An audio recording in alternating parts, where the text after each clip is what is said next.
Bismillahirrahmanirrahim. Assalamualaikum warahmatullahi wabarakatuh. Salam hormat sahabatku semuanya dimanapun saudara berada. Seperti biasa, yang belum subscribe silahkan di subscribe channel yang mantap ini kawan. Ini ada berita info ya disadur dari media online demokrasi.id dengan judul Bela Luhut terlibat bisnis PCR. Ruhut Sitompul katakan saham Pak Luhut itu cuma 8%. Beliau hanya ingin membantu. Demokrasi.id. Politikus PDIP Ruhut Sitompul merespon kabar soal Menteri Koordinator Bidang Kemaritiman dan Investasi atau Menko Marves Luhut Binsar Panjaitan ikut berkecimpung di bisnis penyediaan alat tes PCR. Ruhut mengaku hanya tertawa saja saat mendengar polemik bisnis alat tes PCR yang menyeret nama Luhut.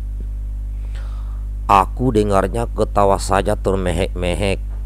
Luhut itu makin tinggi pohon makin kencang dahannya berjoget, tetapi akarnya kuat. Apa akarnya Luhut? Kejujuran, kata Ruhut Sitompul Kamis 4 November 2021.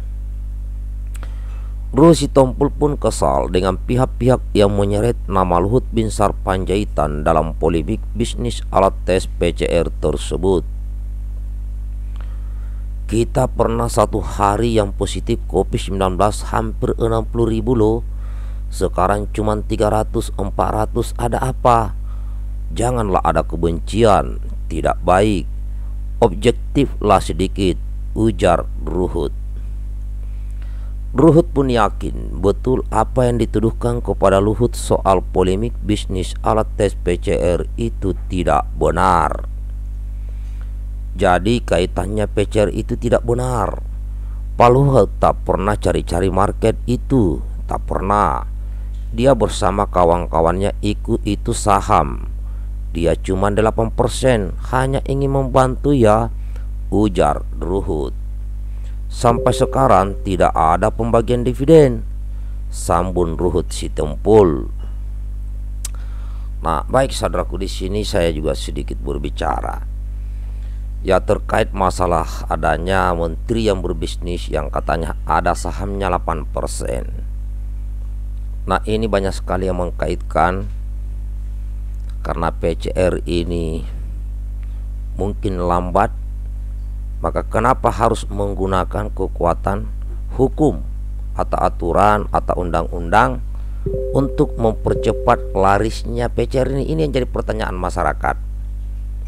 Ya, sampai ada yang bilang dia yang berbisnis, dia yang membuat undang-undang aturan supaya rakyat ya warga melaksanakan tes PCR dengan harga yang lumayan mahal.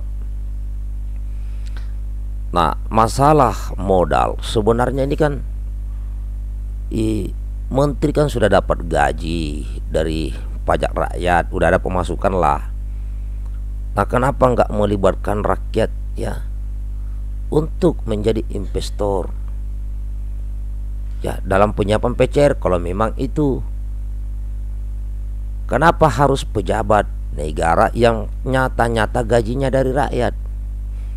Nah, sekarang kalau mau dipaksakan PCR, tidak semua orang mampu membeli PCR, membayar PCR.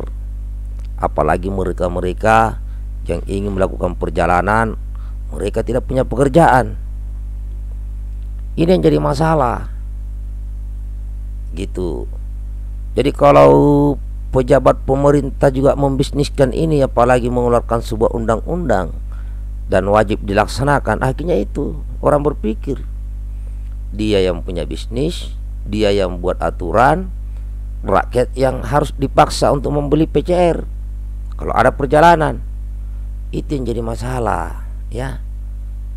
Jadi saya juga bingung ini kepada mereka-mereka ini yang selalu mencari pembenaran.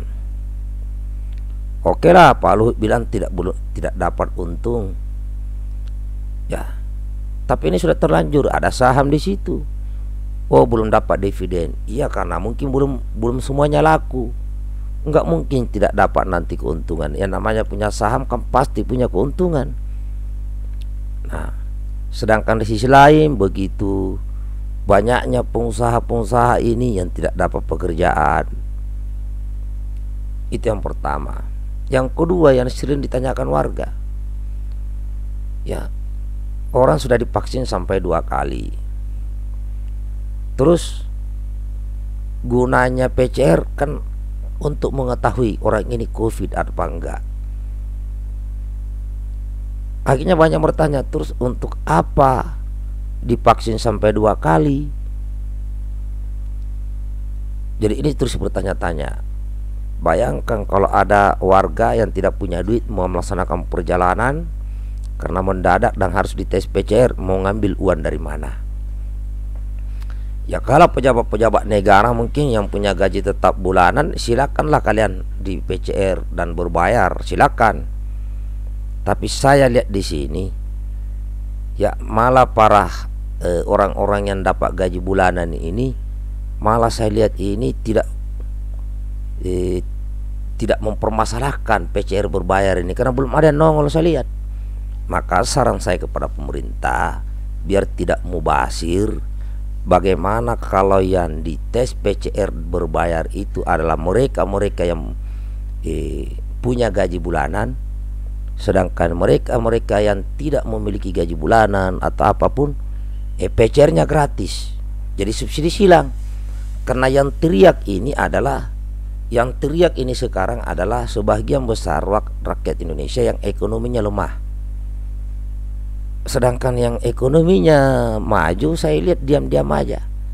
Nah, bagaimana kalau pemerintah menghantam tinggi PCR itu bagi para pejabat-pejabat negara, ya kan?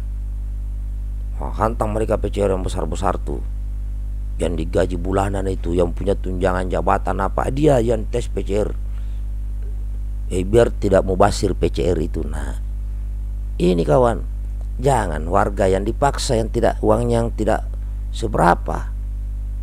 Anggota DPR RI tes PCR tuh sampai kalau bisa 1 juta satu kali PCR. Itu kayaknya baru mantap itu.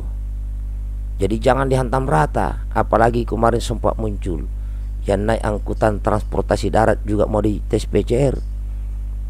Mungkin beli tiket saja itu berbulan-bulan dia nabung, ya kan? Atau pengusaha-pengusaha sukses ya tes lah PCR tuh.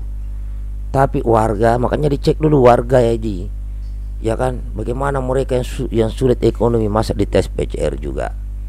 Ya, ini aja kawan, bagikan videonya. Salam hormat buat semuanya. Assalamualaikum warahmatullahi wabarakatuh.